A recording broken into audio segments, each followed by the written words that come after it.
Simon commission. تحریک پاکستان کا ایک اہم مرحلہ سائمن کمیشن تھا۔ ہندوستان کے آئینی مسائل کے حل کے لیے برطانوی حکومت نے ایک کمیشن مقرر کیا۔ 8 نومبر 1927 کو قائم ہونے والے اس کمیشن کا مقصد اہل ہند کے مقاصد اور مطالبات کی تحقیقات تھا تاکہ اس رپورٹ کی روشنی میں نئی اصلاحات نافذ کی جائیں۔ کمیشن کے 7 ممبر انگریز تھے۔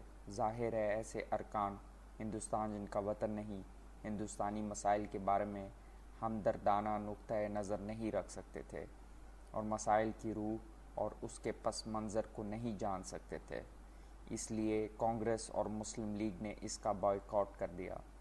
مگر امام جماعت احمدیہ مرزا بشیر الدین محمود احمد، حضرت خلیفۃ المسیح الثانی رضی اللہ تعالیٰ عنہ نے حالات کی نزاکت کا احساس کرتے ہوئے ایک کتابچہ مسلمانان ہند کے امتحان کا وقت شائع فرما کر مسلمانان ہند کی رہنمائی کے لیے درج ذیل تجاویز پیش کیں۔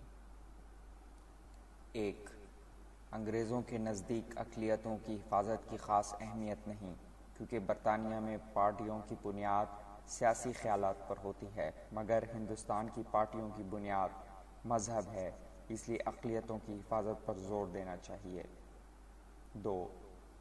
دوسری اقلیتوں کو بھی کمیشن کے سامنے اپنے حقوق اور مطالبات پیش کرنے میں مدد دیں تاکہ ہندوؤں کی اجارہ داری ختم ہو۔ 3. جداگانہ انتخاب کو ہندوستان کے اساسی قانون میں درج کیا جائے۔ 4. پنجاب اور بنگال کے صوبوں میں مسلمانوں کو اس قدر حقوق دیے جائیں کہ ان کی کثرت قلت میں نہ بدل جائے۔ 5. صوبہ سرحد کو باقاعدہ صوبہ بنا دیا جائے اور سندھ کو بمبئی سے علیحدہ صوبہ بنایا جائے۔ 6.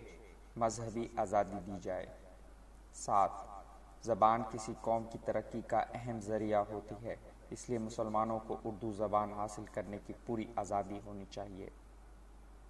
حضور رضی اللہ تعالیٰ عنہ نے یہ رسالہ اردو اور انگریزی میں شائع فرمایا اور اس کی وسیع پیمانے پر اشاعت فرمائی، جس کے نتیجے میں مسلمانوں کا کثیر طبقہ کمیشن سے تعاون کرنے کو ضروری سمجھنے لگا۔ حضرت امام جماعت احمدیہ نے مسلمانوں کو یہ مشورہ دیا کہ وہ کمیشن کا بائیکاٹ نہ کریں۔ حضور نے یہ دلیل دی کہ ہندوؤں کے مطالبات سے انگریز اچھی طرح واقف ہیں، کیونکہ موتی لال نہرو اور سائمن کئی ماہ اکٹھے رہ چکے ہیں، اس لیے مسلمانوں کو اپنا نقطۂ نظر کمیشن کے سامنے ضرور پیش کرنا چاہیے۔ حضرت امام جماعت احمدیہ نے کمیشن کے لیے احمدیہ وفد تیار کیا جو مسلمانان ہند کے حقوق کے لیے کمیشن کو تجاویز پیش کرے۔ احمدیہ وفد ایک مرتبہ گرداسپور میں کمیشن کے سامنے پیش ہوا اور دوسری بار لاہور میں پیش ہوا۔ اس وفد میں پنجاب کے مختلف حصوں سے 16 نمائندے شامل ہوئے۔ جماعت احمدیہ کے کمیشن کے سامنے پیش ہونے پر مسلم لیگ کے سرشفی گروپ نے بھی کمیشن سے تعاون کرنے کا ارادہ کر لیا۔ تحریک پاکستان کے ایک نامور مورخ فاروق اختر نجیب لکھتے ہیں، اگرچہ شفیع لیگ نے اس بارے میں اپنے موقف کی وضاحت نہیں کی، مگر جناح گروپ کے نواب اسماعیل نے شفیع لیگ کے موقف کی حمایت میں بڑی مضبوط دلیل پیش کی ہے۔ ان کا کہنا تھا کہ کانگریس کا مطالبہ بڑا سیدھا سادہ ہے اور اسے ساری دنیا سمجھتی ہے کہ تمام حکومتی اختیارات عام جمہوری طریقوں کے مطابق عوام کے منتخبہ نمائندوں کے حوالے کر دیے جائیں۔ اس مطالبے کے لیے حکومت پر دباؤ ڈالنا ہے، لیکن مسلمانوں کا مقصد صرف آزادی نہیں بلکہ اس کی ایک خاص شکل ہے، اور وہ جب تک اپنے مطالبات کی وضاحت نہ کریں دوسرے کو قائل نہیں کر سکتے۔ لہٰذا مسلمانوں کے مقصد کی ترجمانی بائیکاٹ کی زبان سے نہیں کی جا سکتی، بلکہ اس سے یہ غلط تاثر پیدا ہوتا ہے کہ ہندوستان اس مقصد پر متفق ہے جس کے لیے کانگریس لڑ رہی ہے، اور مسلمانوں کے مطالبات غیر اہم اور فروعی چیز ہیں۔ چنانچہ بعد کے حالات نے ثابت کر دیا کہ شفیع لیگ کا موقف واقعی درست تھا۔ تحریک آزادی، صفحہ 173، صفحہ 174۔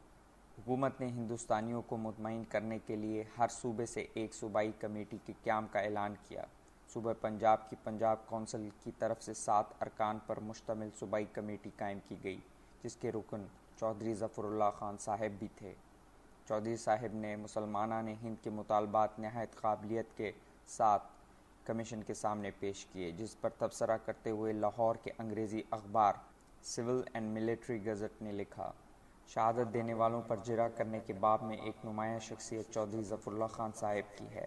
آپ داڑھی رکھے ہوئے ہیں، آپ کوئی دور ازکار بات نہیں کرتے بلکہ ہمیشہ مطلب کی بات کہتے ہیں، اور اس لحاظ سے آپ سر آتھر فروم سے مشابہ ہیں، یعنی آپ کی آواز نہایت پرشوکت ہے اور نہایت برجستہ تقریر کرنے والے ہیں۔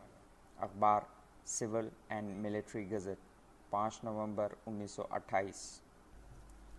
جداگانہ انتخاب اور مخلوط انتخاب۔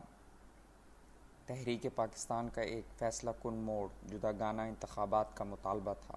مسلمانوں کو یہ محسوس ہو گیا تھا کہ جب تک ان کے حلقہ ہائے انتخاب ہندوؤں کے حلقوں کے ساتھ مشترک رہیں گے، کوئی ہندو کسی مسلمان کو ووٹ نہیں دے گا، اس لیے اسمبلیوں میں مسلمانوں کو کوئی نمائندگی نہیں ملے گی۔ اسی بنیادی مطالبے نے دراصل تحریک پاکستان کو سیاسی قوت بخشی تھی۔ حضرت مسلم موعود رضی اللہ تعالیٰ عنہ کی دوربین نگاہ بہت پہلے اس مسئلے کو بھانپ چکی تھی، چنانچہ محترم چودھری صاحب نے حضرت امام جماعت احمدیہ کی ہدایات کے مطابق سائمن کمیشن کے سامنے اس بات پر زور دیا کہ مسلمانوں کی نشستیں علیحدہ محفوظ کر دی جائیں اور انتخاب مخلوط نہ ہو بلکہ جداگانہ ہو۔ حالانکہ بعض مسلمانوں نے مخلوط انتخاب کو تسلیم کر لیا تھا، چنانچہ مسلم لیگ نے ستمبر 1927 کو شملہ میں ہندوستان کی مختلف مسلم جماعتوں کے نمائندوں کا ایک اجلاس طلب کیا۔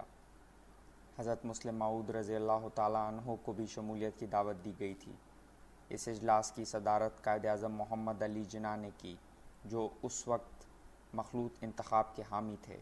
قائد اعظم نے پوری کوشش کی کہ نمائندے مخلوط انتخاب کی تائید کریں، مگر امام جماعت احمدیہ نے اس اجلاس میں جداگانہ انتخاب کی تائید میں ایسی رواں اور مؤثر تقریر فرمائی جس سے متاثر ہو کر حاضرین نے جداگانہ انتخاب کے حق میں فیصلہ دے دیا۔